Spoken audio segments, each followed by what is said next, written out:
Era el motivo para expresar aquí unos criterios.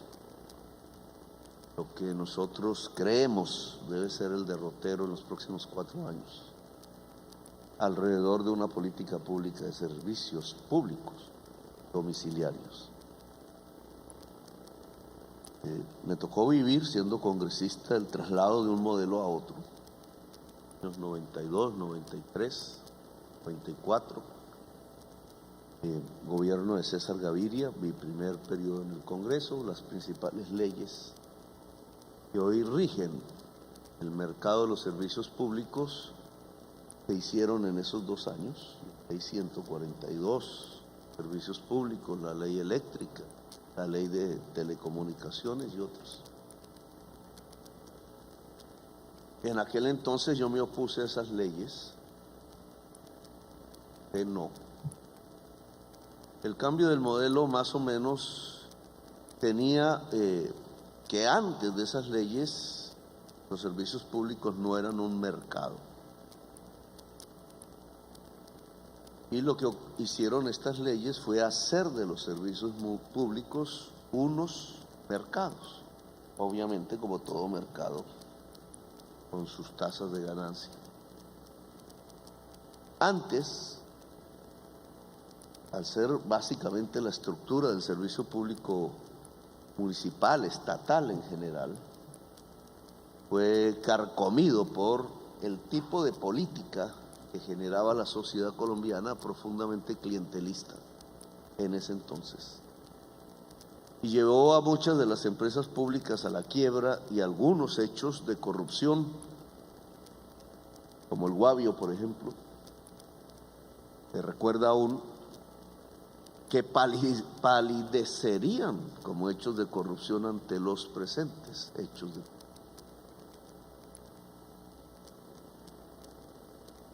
En mi último periodo voluntario de congresista, que fue entre el 2006 y 2010, porque el que pasó 2018-22 no fue tan voluntario, hablando con los ministros de Hacienda de ese entonces, gobierno de Uribe último, incluso algunos están ayudando en el gobierno hoy, algunos de esos funcionarios, ¿no?, de los ministros, él expresaba que era el tiempo, dado que las leyes se habían hecho en el 91, 92, 93, 94, que era el tiempo para el 2010 de hacer una evaluación de si el modelo implementado a partir de esas leyes, que es básicamente establecer mercados, que lleva al contrario de lo que había antes a operadores fundamentalmente privados, había funcionado en Colombia. Y los objetivos que se propusieron en las discusiones de esas leyes tenían los resultados que el debate parlamentario decía y el gobierno iban a tener. Nunca se hizo esa evaluación en ese periodo, hoy estamos ya en el 22, 12 años después, más tiempo que podría indicarnos una evaluación ya no determinada por hechos coyunturales que podrían afectar el balance, sino estructurales. Podríamos plantearnos algunas estadísticas, no las traigo aquí en números para no aburrir, pero han salido algunas en los 2 días que han pasado, 3 días que han pasado. La mortalidad infantil por desnutrición, bajado, una estadística mundial que permite comparar las eficacias de los sistemas públicos en uno y otro país. Según el DANE, cotejando datos que llegan hasta julio de este año, casi se ha duplicado respecto al año pasado la tasa de mortalidad infantil por desnutrición. A mí me da vergüenza. Yo no aplaudiría, no me reiría de un balance de esos. ¿Qué ha pasado para que se duplique la tasa de mortalidad infantil? Nuestros niñitos y niñitas muriendo casi 200. Seguro aumentará más allá de 200 porque el año no ha terminado. Viene uno de los peores periodos históricos de inundaciones, no uno, el peor. La crisis, efectos de la crisis climática que aún conocer que existe. Y ese es un balance profundamente negativo, porque cuando uno ausculta que muere un niño por desnutrición, lugar quizás donde más, La Guajira, una década, no es por falta de comida, falta de agua potable. Mañana va todo el gabinete completo a reunirse en Guajira y a mirar el presupuesto nacional, etapa en que está, en el territorio de La Guajira, mirar el presupuesto de todo el país, pero en La Guajira. Que hay un balance negativo que se mide en muertos. Alguien hablaba de buenos muertos, pues estos son los peores muertos. En su primera edad se duplicó, y es por agua potable. Y entonces, ¿qué pasó con las leyes? Y hay que hacer una evaluación. No debería aumentar, debió haber disminuido a los niveles, no digo de Francia, pero casi. Pero no, se duplicó. En muchas regiones del país, Chocó, el litoral pacífico, aquí cerca, aquí mismo, Córdoba, Sucre, Bolívar, estamos. Las tasas de mortalidad infantil por desnutrición son similares al subsahara africano. Son similares. Haití son similares. Y eso debería avergonzarnos como sociedad, porque entonces, ¿cuál es el balance? Salió otra estadística menos mortífera, igualmente preocupante. El precio de la energía eléctrica es uno de los determinadores de la inflación en Colombia, después de alimentos. Alimentos que crecen en su precio porque decidimos, como una política pública, no tener soberanía alimentaria. Y creímos que la seguridad alimentaria, que es otro criterio diferente, estaba garantizada a partir de las importaciones de alimentos. Llegamos a tener, ya tenemos 13 millones de toneladas, 6 millones de ellas, la mitad en maíz, y resulta que el maíz se descubrió por parte de la humanidad, fue aquí, a 80 kilómetros de distancia, en Momil, Córdoba. Hoy importamos 6 millones de toneladas. Todas las circunstancias económicas que conocemos han coincidido en disparar los precios de la alimentación en el mundo, los fertilizantes, etcétera. Aquí se han triplicado. Como decidimos políticamente que no hubiera soberanía alimentaria, sino seguridad, hoy tenemos esa hambre.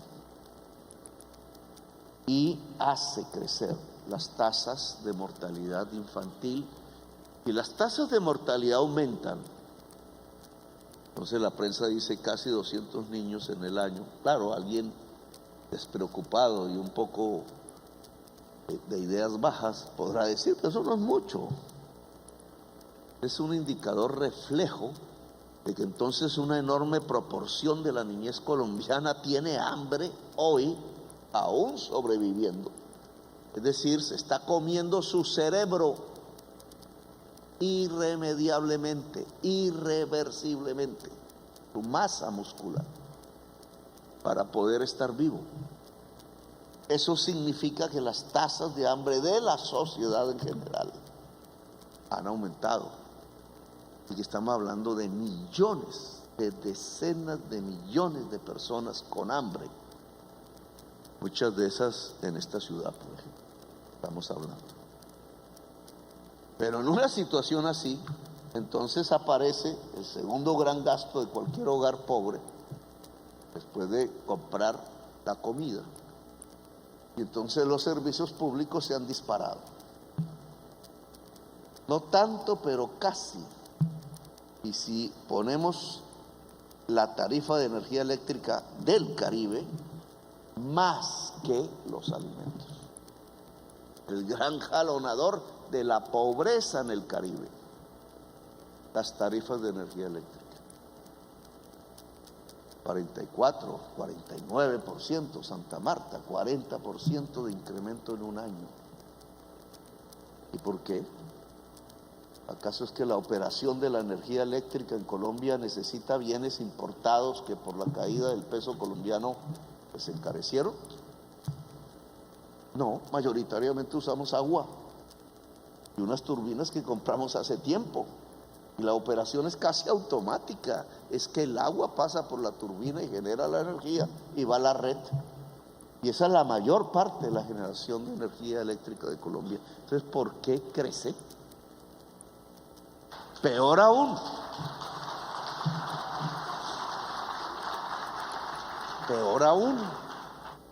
es que no estamos en una época de sequía, porque el 91 nos enseñó que era eso.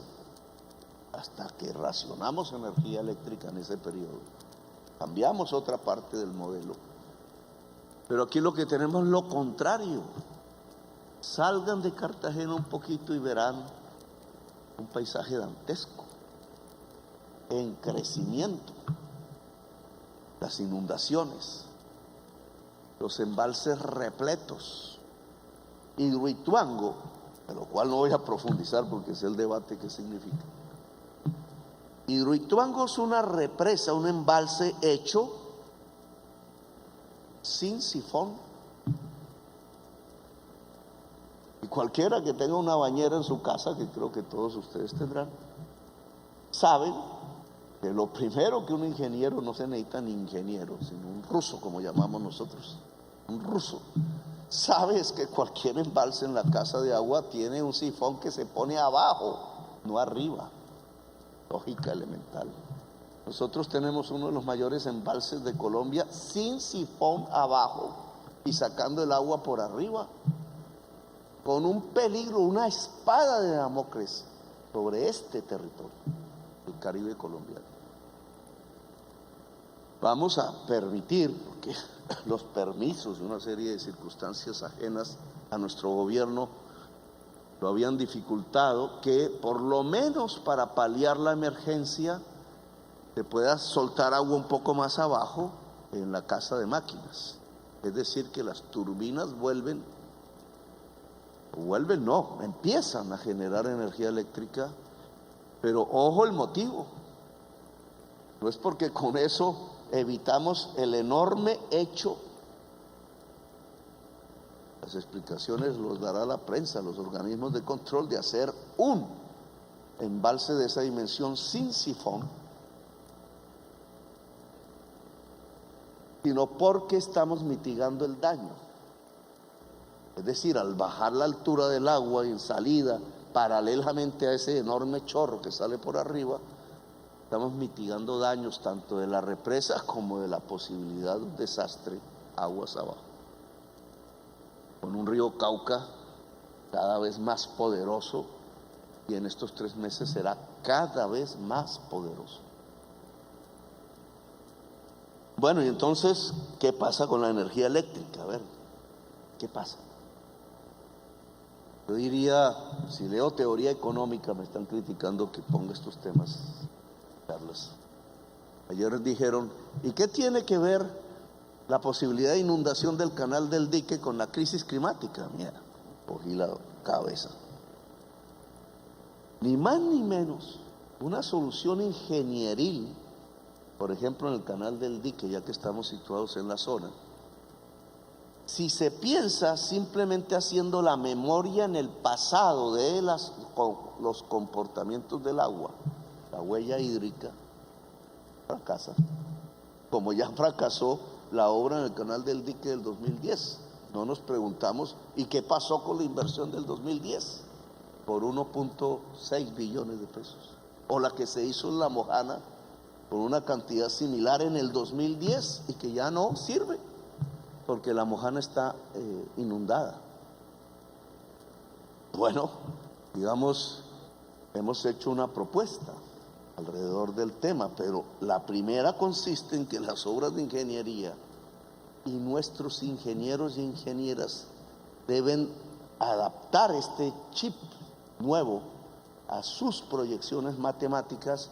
Es que no se puede hacer una obra de ingeniería pensada en la huella hídrica del pasado, porque precisamente la crisis climática lo que provoca es que los hechos por sobrevenir son cada vez peores que la huella histórica.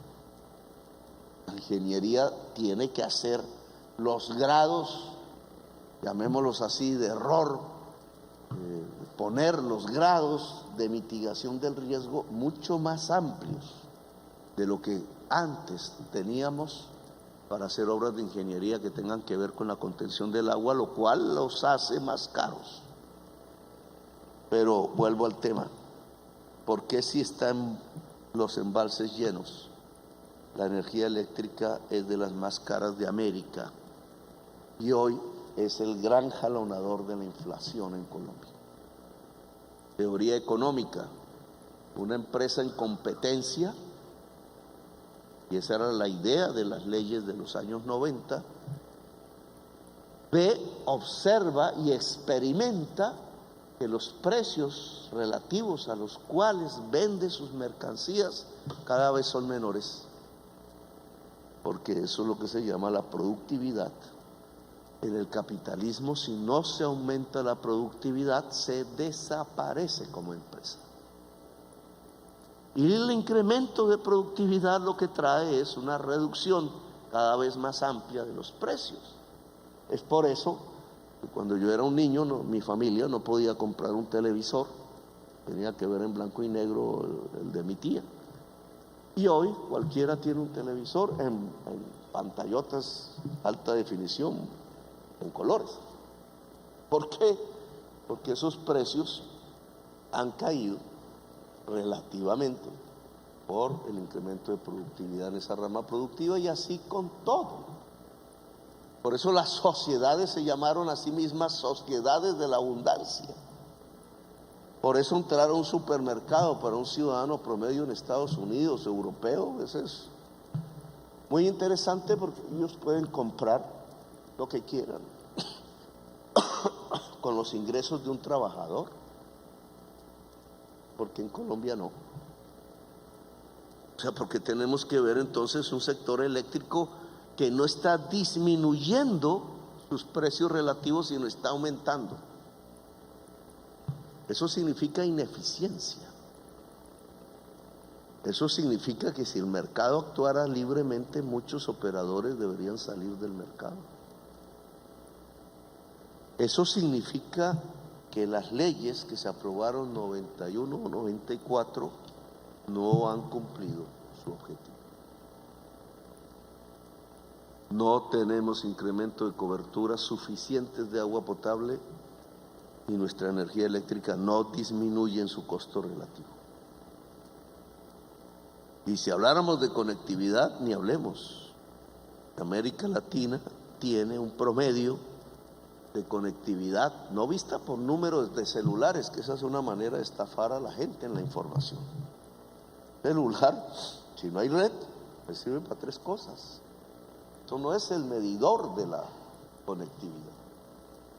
El medidor de la conectividad es los hogares que pueden tener acceso en su hogar a la banda ancha. Promedio latinoamericano de los más bajos del mundo, promedio colombiano de los más bajos de América Latina. ¿Qué estamos? Se supone que es en el terreno de la conectividad donde competimos en el mundo. Si nuestros costos de energía eléctrica son altísimos comparativamente y nuestros costos de conectividad son más altos porque no hay en la mayor parte del país, ¿cuál es la competencia que podemos establecer económicamente? La capacidad productiva del país se está estrangulando a partir de estos hechos. No son los únicos. se está estrangulando la capacidad productiva del país. Porque un país se desarrolla si la energía eléctrica es barata. Aquí veo a mi amigo alemán. Pues Alemania prosperó porque su energía era muy barata. Ahora, su gran problema es precisamente que por su dependencia en gas con Rusia, se está destruyendo el modelo económico alemán porque se dispara el costo de la energía eléctrica. Pues los países lo que buscan es reducir los costos de la energía eléctrica. Y no hablo del aseo porque me sacaron de la alcaldía de Bogotá por reformar el sistema de aseo. Me voy a traer eso.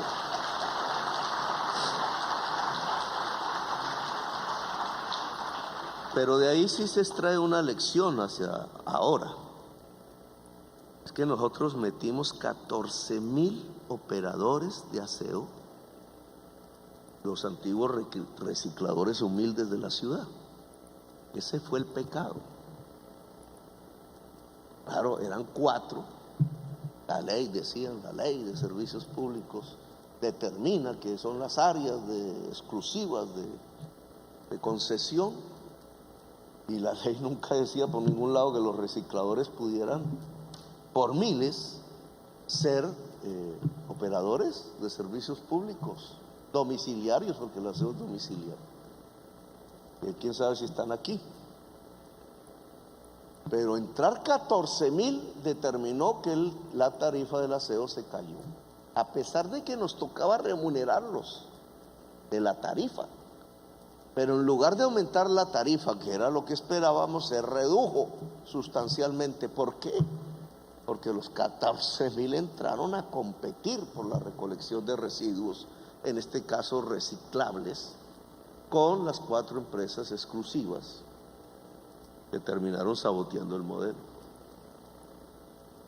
Esto es clave porque, y entonces vayamos un poco hacia las propuestas. Y esta evaluación no está bien hecha, pues acepto documentos con cifras, números.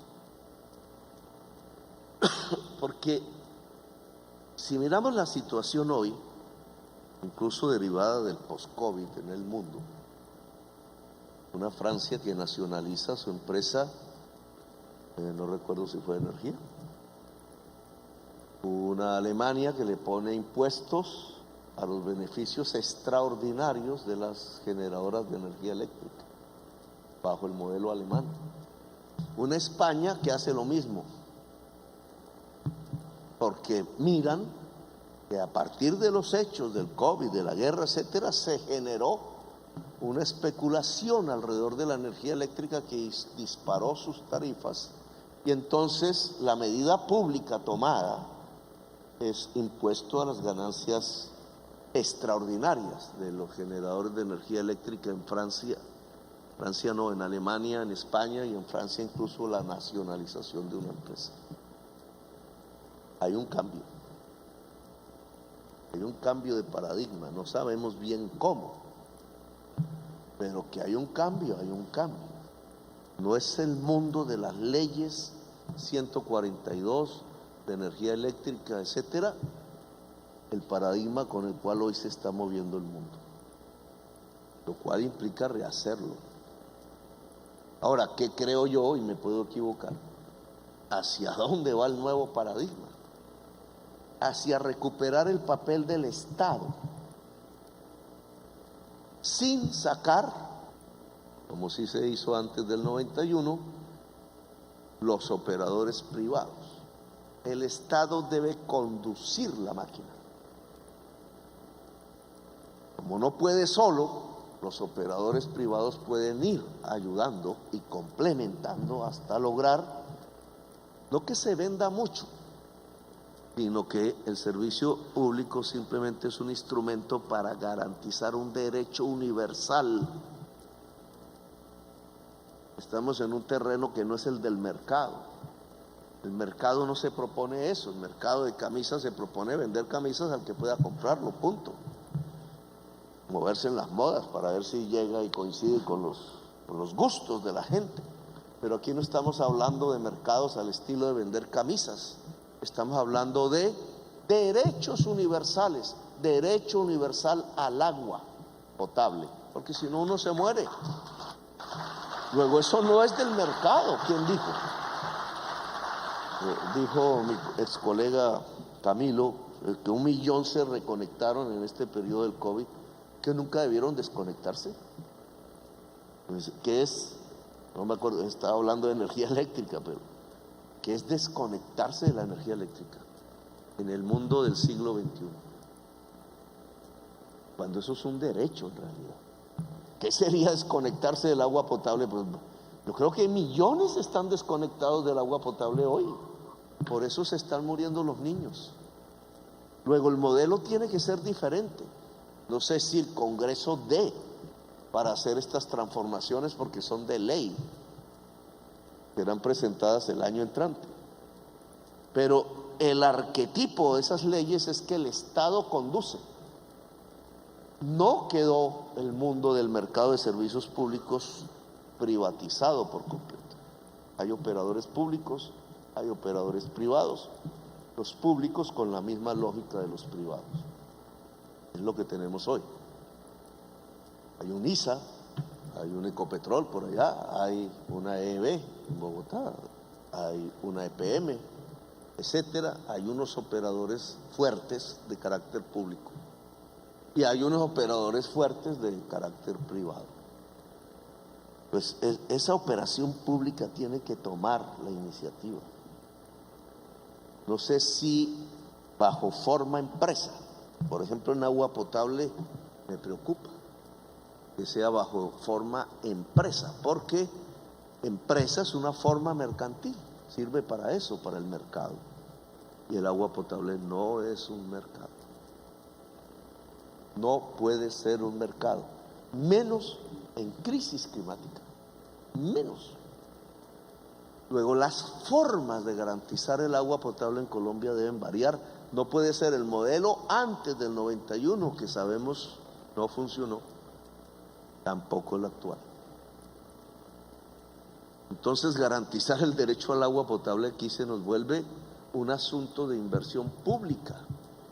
Las coberturas no se han expandido porque las empresas privadas no expandieron las coberturas, y no las expandieron porque no es rentable, porque era avanzar hacia terrenos de los más pobres y no es rentable. Lo están viendo ustedes con lo que ahora es Electricaribe. ¿Cuál es el motivo que le daría a un empresario para tener las tarifas tan altas? No es que la gente no paga. Claro, se está pensando desde el punto de vista empresarial, y obvio, si la gente no paga, una empresa se arruina. Empresa. ¿Por qué la gente no paga? Que la cultura del no pago, no, porque la gente es pobre. Y porque la gente tiene derecho a la energía eléctrica, y entonces si se es pobre y hay un derecho a la energía eléctrica, una empresa privada no puede solucionar el problema a menos que le cobre al Estado para hacerlo, como suele suceder. Y por eso es que no tenemos ampliaciones de cobertura del agua potable, como no las tenemos en solución final en conectividad, y como no hemos logrado hacer la transición de energías limpias. Voy a cortar este tema porque la ministra tendrá mucha tarea de ahora en adelante. Energía eléctrica Costa Caribe. ¿O para qué puse el ejemplo de los 14,000 recicladores de Bogotá? Porque el cambio de modelo implica un cambio en las relaciones de poder. Los recicladores no eran el Estado, nosotros no estatizamos el servicio de aseo, tampoco eran los privados de las concesiones, eran los recicladores, que igual son privados, pero los medios de comunicación nunca le asignan el nombre de privado, porque el paradigma es que privado es el que es rico y el privado pobre entonces no es privado. Entonces, ¿qué es? Todas sus familias son privadas, sus bienes son privados. Esos 14,000 recicladores indicaron un cambio de relaciones de poder dentro del mercado del aseo en la ciudad de Bogotá. Me parece valioso como ejemplo porque yo creo que eso va a pasar aquí. y estamos tratando de contener que no se haga. Y voy al tema de la energía eléctrica. Hoy sabemos que la energía eléctrica se genera y debe generarse por energías limpias, que tenemos que reemplazar todas las termos, más la proyección de crecimiento hacia adelante, por energías limpias. El agua es parte de esas energías limpias, no tanto, pero cuestionable, pero hace parte, por lo menos es renovable, hasta dentro de un tiempo. El agua se puede agotar, el agua líquida, dulce, en Colombia, el país del agua. Pero el tema es la energía eléctrica y el sol. ¿Qué pasa si este centro comercial decide usar todo su techo en paneles solares? Se enfrenta a varios problemas, ¿cierto? Uno es tenerlos. ¿Dónde se venden? Hay disponibles en el mercado, no se hacen en Colombia o muy pocos. ¿Qué se hace con los paneles? Bueno, instalarlos, facturar, digamos, hacer el cálculo de reducción de la factura. Uy, se cayó la factura, ya no pagamos tanto. ¿A quién? Aquí es Afinia, ¿cierto? A menos Afinia. Ahora, ¿qué pasa si genera más por la magnitud de su techo que lo que consume? Está pegado a la red, está ofreciendo energía eléctrica, es un generador de energía eléctrica, tal cual Afinia, bueno, Afinia o Urrá, tal cual Urrá.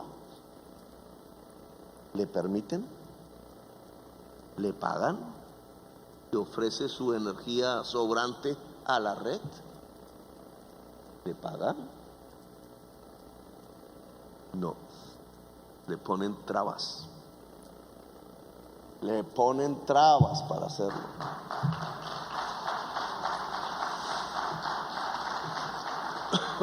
¿Y qué pasa si no es este centro comercial que tiene su poder económico, etcétera, relativo? ¿Y qué pasa si es una comunidad guayú? ¿Y qué pasa si descubre la comunidad guayú que su desierto no es el origen de la pobreza, sino que puede sacarle en términos capitalistas, una rentabilidad por metro cuadrado dado la radiación solar que cae, la más alta de Colombia y una de las más altas del mundo?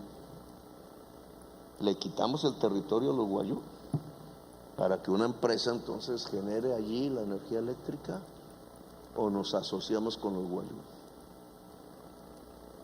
siendo ellos los dueños del territorio. Alguien diría, y es que se van a adueñar del sol. No, pero ese suelo es de ellos. ¿Y qué pasa con las comunidades afro? ¿Y qué pasa con esos pocos de municipios pobres que hay en el Caribe? ¿No pueden generar energía eléctrica? Tienen un lote, cualquiera que sea su dimensión, dependiendo de la dimensión, la generación. Pero todo municipio está casi en la capacidad en el Caribe de generar energía eléctrica, o volverlo menos facturas si se trata de alumbrados públicos, o volverlo ingresos municipales. Y entonces toda esa cantidad de gente generando energía eléctrica, sí, deben ser millones, porque las tecnologías hoy, las limpias, lo permiten. La ministra de Vivienda debe indicar que no debe hacerse más vivienda nueva sin paneles solares. Y hay que cambiar la regulación que impide que un ciudadano del común realmente pueda incluso vender energía, si sus condiciones se lo permiten, limpia. Y entonces esto significa que se arruina el mercado de la energía eléctrica. No, esto significa que se reduce el precio relativo de la energía eléctrica. Es decir, que aumentamos productividad simplemente por un hecho que el capitalismo salvaje ya se lo había inventado, porque metemos millones de oferentes y no un oligopolio. Y si metemos millones de oferentes a millones de demandantes, eso era lo que los economistas neoliberales pensaban que era el paraíso, porque cae el precio, el costo marginal tiende a cero, porque al reducir los costos entonces la energía se vuelve en lo que es, no solamente un instrumento para garantizar derechos universales, sino en el instrumento del desarrollo económico y la industrialización del Caribe, tanto en el campo como en la ciudad. Porque con energía barata se pueden hacer empresas, con energía cara las posibilidades de las empresas disminuyen. Los datos hasta el día de hoy muestran lo contrario de lo que estoy diciendo. Es decir, vamos en el camino inverso. Nosotros queremos ir en el camino que estamos proponiendo. ¿Significa cambios? Sí. ¿Significa pensar en términos de disminución de tarifas? Sí, sostenibles. ¿Significa cambios de tecnologías? Sí. ¿Significa, como todo cambio tecnológico obliga, cambio de las relaciones humanas que se establecen alrededor del proceso? Sí. Cambian las relaciones sociales alrededor del agua potable, alrededor de la energía eléctrica. Así es en el mundo, así lo buscan los norteamericanos. No he hablado de la red, que sería la gran seguridad, la gran red americana de energía eléctrica con fuentes limpias. Otro día hablaremos del tema. Es la forma de asegurar la energía en cualquier parte, la seguridad energética, no solamente la soberanía energética. Este camino hay que tomarlo y hay que tomar decisiones. Hemos invitado, en el caso de la energía eléctrica, a un diálogo alrededor de las cifras DANE. Creo que no son cuestionables, para de común acuerdo coger el camino. He invitado al Congreso a que entre a decidir para el año entrante sobre estos temas. La comisión reguladora, etcétera, y las superintendencias deben estar independientes del interés privado, porque son los intereses generales y públicos. Si no, no tenemos Estado para abordar los problemas del servicio público. Se va a vigilar, claro. Vamos a saber qué inversiones se hicieron en Afinia y en Aires, o si las estamos cobrando por adelantado, porque el Estado hizo unas. ¿Cómo recuperó el Estado esas inversiones? Ahora, supongamos que no las va a recuperar a fondo perdido, unas inversiones en una empresa privada a fondo perdido. Supongamos que no los va a recuperar, entonces, ¿qué va a financiar el aumento de las tarifas si ya el Estado había hecho una inversión billonaria? ¿Qué están pagando los usuarios? La inversión futura, es decir, es un ahorro para invertir dentro de las empresas, pero si los usuarios hacen la inversión, ¿no deberían ser propietarios, por ejemplo? ¿Cómo es el modelo de negocio? Entonces necesitamos ese examen que la superintendencia bancaria de servicios públicos debe realizar sobre este problema concreto. Y en general garantizar que esa superintendencia sea superintendencia pública y cuide el interés general en Colombia. Y garantizar que las comisiones reguladoras son para regular los mercados en función del derecho universal, no para firmar los procesos de especulación financiera, como hasta ahora han realizado. Tenemos un artículo de una ley hecha por Duque, su plan de desarrollo. Él la pensó para él, obviamente para él no, sino para su gobierno. Nos permite asumir las funciones de la CREC. Ese artículo lo vamos a usar. Tenemos primero un espacio de diálogo, pero Duque nos habilitó, y el Congreso de la República, para asumir las funciones de la CREC.